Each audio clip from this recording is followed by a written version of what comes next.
Hai teman, selamat datang di channel Sekate New. Jangan lupa pada teman-teman untuk like, komen, dan subscribe supaya tidak ketinggalan update dari channel ini. Mimin ucapkan terima kasih. Selamat menyaksikan. Bab ke-59. Di sepertiga malam, Tiara menadahkan kedua tangannya, berdoa memohon ampunan dan petunjuk pada Sang Ilahi. Ia baru saja melaksanakan sholat tahajud, membaca kitab suci, kemudian berzikir sambil menunggu azan subuh berkumandang. Dalam doanya, ia memohon petunjuk atas kegundahan yang tengah dirasakannya saat ini. Dalam hitungan hari masa idahnya akan selesai. Dan beberapa hari yang lalu, di waktu yang sama, Yuna dan Lukas memberinya hadiah. Tiara awalnya menolak, namun mereka tetap memaksa dan mengatakan jika hadiah itu diberikan cuma-cuma, bukan untuk memaksakan kehendak agar Tiara menerima mereka. Ya Allah, tolong tunjukkan jalanmu. Mana yang harus aku pilih? Keduanya sangat baik dan perhatian. Mantapkan hati ini ya Allah. Jika memang harus menikah lagi, maka tunjukkan siapa pria yang tepat. Dan jika yang terbaik adalah sendiri, maka hamba ikhlas. Tiara mengusap wajahnya. Ia lanjut melantunkan dzikir dan sholawat. Jujur saja, ia sangat nyaman dengan kesendirian ini. Namun, tidak mudah untuknya mendengar kasakusuk yang tidak mengenakan. Karena di kantor pun, banyak karyawan pria yang mendekatinya karena tahu kini dirinya seorang janda. Wanita itu melipat mukenanya setelah selesai melaksanakan sholat subuh. Ia hendak menuju kamar mandi untuk membersihkan diri, kemudian membuatkan sarapan dan bekal untuk Cantika. Namun ekor matanya kembali melirik dua kotak yang ia simpan di atas meja rias. Satu kotak besar dari Yuna, satu lagi kotak kecil dari Lukas. Kembali ia menatap dua benda yang berbeda itu. Yuna memberikannya seperangkat alat sholat beserta buku-buku agama, ada pula novel Islami dan fikih wanita di dalamnya. Sementara Lukas memberikannya sebuah kalung dengan berlian bermata biru. Kalung yang Tiara yakini berharga sangat fantastis. Menghela nafas, Tiara kembali menutup dua kotak berisi hadiah dari dua pria yang telah terang-terangan menyatakan perasaannya itu. Dua pria yang terikat hubungan saudara. Apakah aku harus menerima salah satu dari mereka? Gumamnya kembali diliput rasa gundah gulana. Selepas mandi, Tiara menyajikan sarapan nasi goreng untuknya, Cantika, dan Sri. Sementara untuk bekal, Tiara membuat nasi bento yang simpel namun menjadi favorit putrinya karena bentuknya yang lucu-lucu. Mama, harumnya enak sekali. Puji Cantika yang sudah rapi dengan seragam taman kanak-kanaknya. Ia sekolah TK tak jauh dari rumah. Jadi Sri bisa antar jemput menggunakan sepeda motornya. Taman kanak-kanaknya yang sekarang pun bukan sekolah elite dengan waktu full time seperti dulu. Cantika sekolah TK pada umumnya yang berangkat pagi pulang jam 11 siang. Namun di tempat yang sekarang, Cantika terlihat lebih nyaman. Apalagi di tempat itu juga menyediakan sekolah mengaji yang sering disebut TPA di jam 4 sore. Cantika senang karena dia banyak teman. Wah, anak mama sudah cantik dan wangi. Duh, yang sebentar lagi mau masuk SD. Tiara mengecup kening putrinya lalu mengelus rambut anak itu dengan lembut. Iya dong, Mama. Aku sudah siap masuk SD. Aku mau masuk SD tempat kakak Adel ya. Mah, beneran mau masuk ke situ? Nah, itu kan sekolah IT. Setiap hari harus pakai kerudung. Dan ada pelajaran tahfiz juga. Anak Mama mau sekolah sama kakak Adel. Tanya Tiara serius. Ia pikir Cantika ingin masuk sekolah umum biasa. Tapi ternyata anaknya itu ingin masuk sekolah yang bertaraf Islamic Studies. Iya, Mama. Aku mau masuk sekolahnya kakak Adel. Aku mau pakai kerudung juga seperti Mama. Ucap anak menggemaskan itu yang membuat hati Tiara terenyuh. Tentu. Nak, nanti Mama daftarkan ke sana ya. Ih, asyik. Aku satu sekolah sama kakak Adel. Seru Cantika yang membuat Tiara dan Sri seketika tersenyum senang melihatnya. Cantika ternyata ingin masuk sekolah yang sama seperti Adel. Anaknya Kania yang saat ini duduk di bangku kelas 1 SD. Bahagia itu sederhana. Melihat Cantika selalu riang dan tak pernah bersedih lagi karena saat ini tidak tinggal bersama ayahnya. Lingkungan yang positif dengan orang-orang baru yang begitu kekeluargaan membuat Cantika nyaman. Para tetangga yang kebanyakan sudah menjadi ibu-ibu itu selalu menyebut mereka dengan sebutan Bude maupun Ibu pada Cantika. Mereka juga begitu baik, sering menghantarkan makanan pada Tiara. Tak jarang, mereka juga sering mengajak Cantika main dan berjalan-jalan jika Tiara sedang bekerja. Bersyukur Tiara bisa tinggal di lingkungannya yang sekarang. Mereka tidak membeda-bedakan meskipun Tiara hanya mengontrak di sini. Sri, saya kemungkinan pulang telat. Saya mau ke rumah Ustazah Aisyah dulu hari ini. Nanti kalau Cantika bosan, ajak Adel dan teman-temannya kemari. Itu di kulkas juga banyak makanan, biar mereka nyaman main di sini. Titah Tiara yang berniat untuk menemui guru ngajinya saat ini untuk berkonsultasi. Ia ingin sharing mengenai masalah yang membuat hatinya gundah ini. Tiara berharap mendapatkan petuah dari Ustazah yang juga telah banyak berjasa dalam membimbingnya dalam proses berhijrah ini. Baik, Bu, siap laksanakan, ucap Sri dengan sangat antusias. Meskipun rumah ini lebih kecil dari rumah majikannya dulu, namun Sri lebih betah di sini. Apalagi sang majikan memperlakukannya dengan sangat baik. Seolah tidak ada perbedaan sosial di antara keduanya. Bahkan makanan saja selalu Tiara samakan dengan pengasuh putrinya itu. Di perusahaan Lucas Company, seseorang berlari dan tergesa masuk ke dalam lift menuju lantai atas. Yuna dengan raut kesal, ingin menemui seseorang yang tak lain adalah pamannya sendiri. Yuna sangat marah setelah mendapatkan informasi dari Kenzo, asisten pribadinya, bahwa Lucas memberikan hadiah juga untuk Tiara. Dan yang paling membuatnya kesal adalah karena Lucas memberikan kalung berlian berharga sangat fantastis. Tentu saja Yuna kesal. Ia pikir Lucas menyogok Tiara dengan memberinya hadiah semahal itu. So kaya banget sih itu orang. Tahu gitu aku juga beri hadiah yang sama. Mama juga menyarankan aku buat ngasih perhiasan. Tapi aku malah kepikiran memberikan alat sholat. CKK, sepertinya paman sudah menyalakan genderang perangnya. Ini gak bisa dibiarkan. Yuna terus bergerutu dan berjalan tergesa-gesa menuju ruangan pamannya itu. Karena tidak hati-hati, ia tak sengaja menubruk seseorang yang saat itu berjalan di depannya dengan membawa setumpuk berkas. Aduh, kalau jalan hati-hati dong. Tuh kan jatuh semua. Seorang wanita berhijab berjongkok memunguti kertas-kertas yang berhamburan akibat ditabrak pria yang tak dikenalnya itu. Aku minta maaf.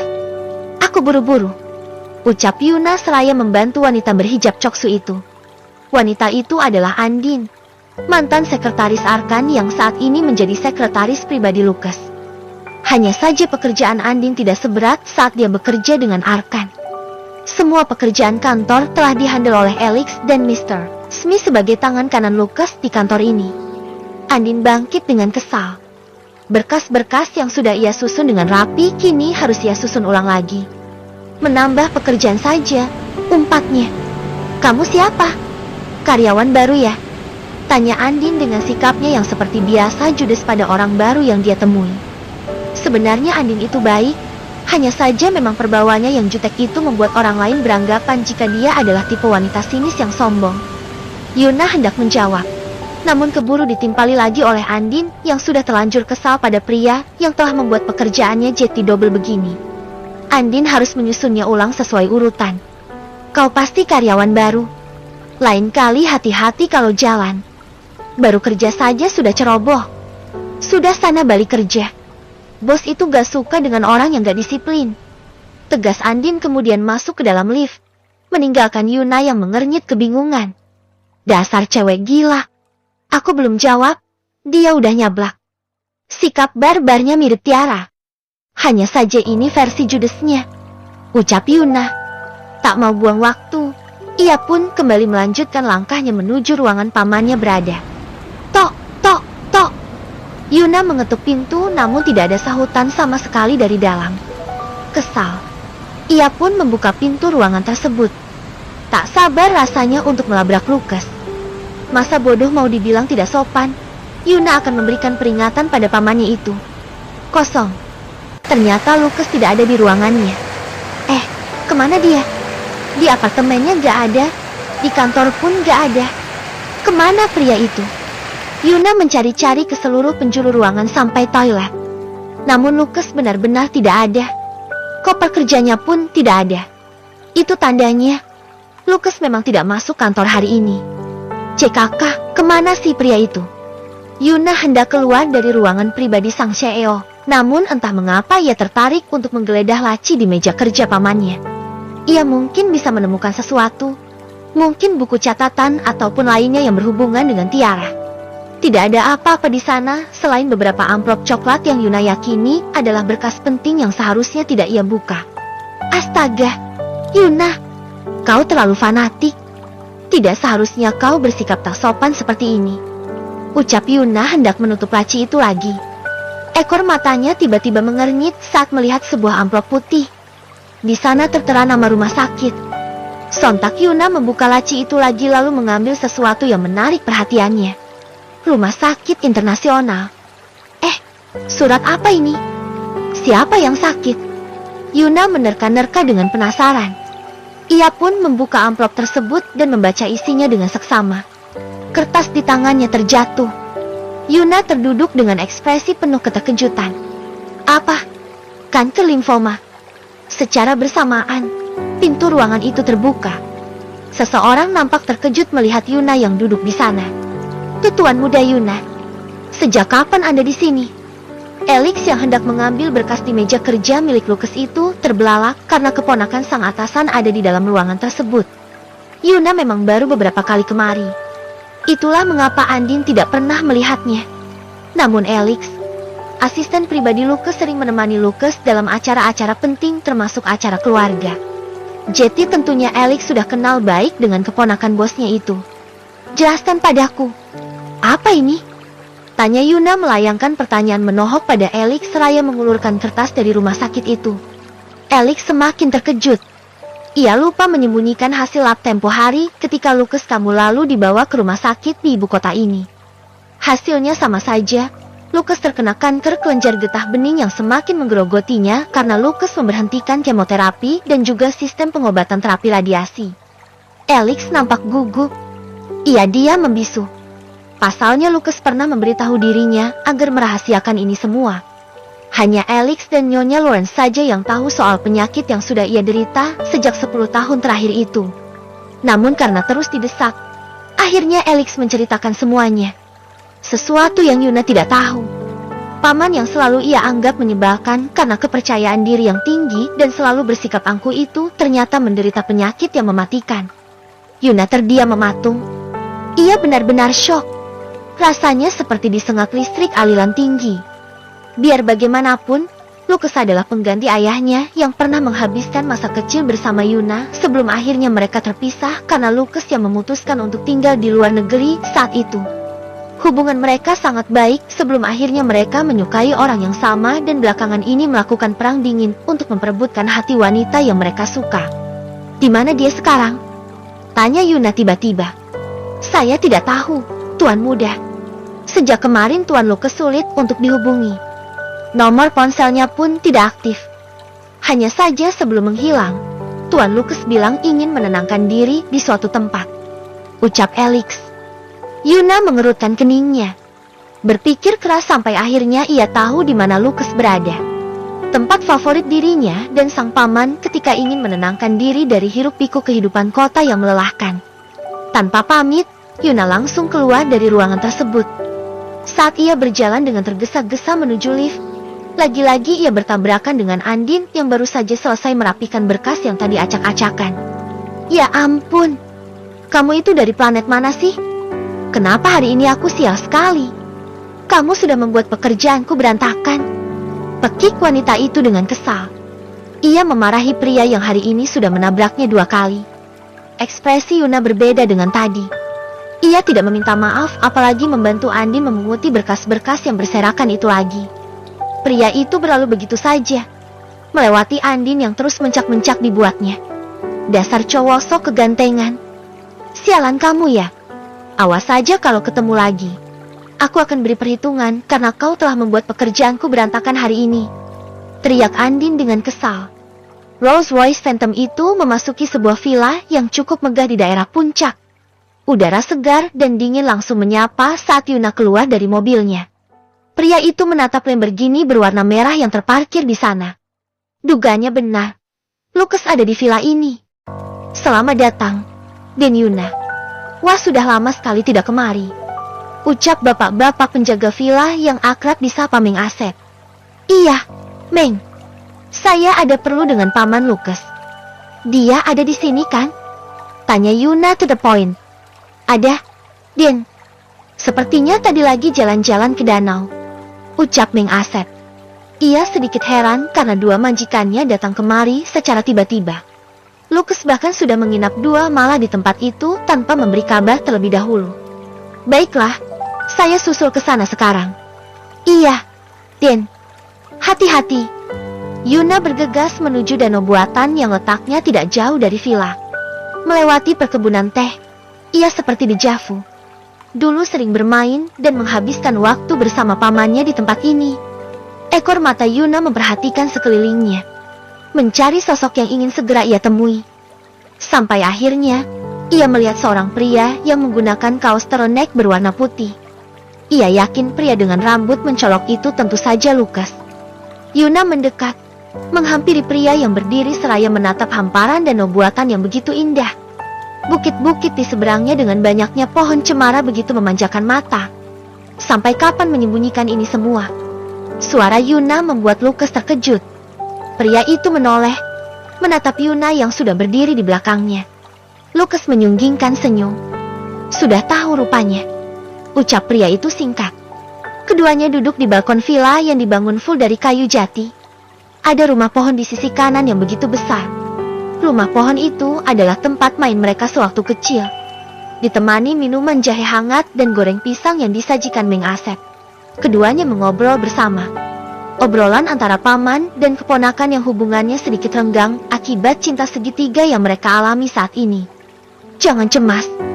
Tetap sportif saja. Aku tidak mau dikasihani gara-gara kau tahu penyakitku ini. Aku tidak mau jika Tiara menerimaku karena kasihan. Jetty, aku mohon rahasiakan ini darinya. Ucap Lukas seraya menyeruput minuman jahe yang masih mengepulkan asap. Kau benar-benar egois, Paman. Jika seperti itu, kau tidak hanya akan menyakiti Tiara, tapi juga akan menyakiti hatiku dan juga Mami. Kenapa kau sangat keras kepala? Tidak bisakah kau kembali ke Amrik lalu kembali menjalankan pengobatan? Terlihat gurat kesedihan terpancar dari netra Hazel milik Yuna. Lalu aku akan membiarkan kamu memiliki banyak waktu dengan Tiara. Oh, no more. Aku tidak akan membiarkan itu terjadi. Ucap Lukas. Dasar kepala batu. Jika Paman mau, aku akan mundur. Aku akan tarik ucapanku. Aku rela menjomblo seumur hidup asal Tiara bahagia denganmu. Yuna mengatakan itu dengan berat hati. Pada kenyataannya, hal itu sangatlah sulit karena penantiannya yang cukup lama ini. Saat ada kesempatan karena Tiara sudah berpisah dengan suaminya, kini ia dihadapkan dengan dilema yang amat besar. Tidak mungkin ia menjadi pria yang egois sementara pamannya menderita. Sudah aku bilang, aku tidak mau dikasihani. Yuna, tetaplah sportif. Kau mengenalku bukan? Aku tidak mudah menyerah dalam hal apapun. Tapi kau menyerah pada penyakitmu sendiri. Jika kau ingin dia bahagia, maka sembuhlah. Karena aku tidak akan memaafkanmu jika sampai Tiara menangis karena kehilangan. Tegas Yuna dengan suara bergetar. Seolah air matanya hendak berbondong-bondong untuk keluar. Hei, sejak kapan keponakanku Jetty cengeng seperti ini? Come on, bro.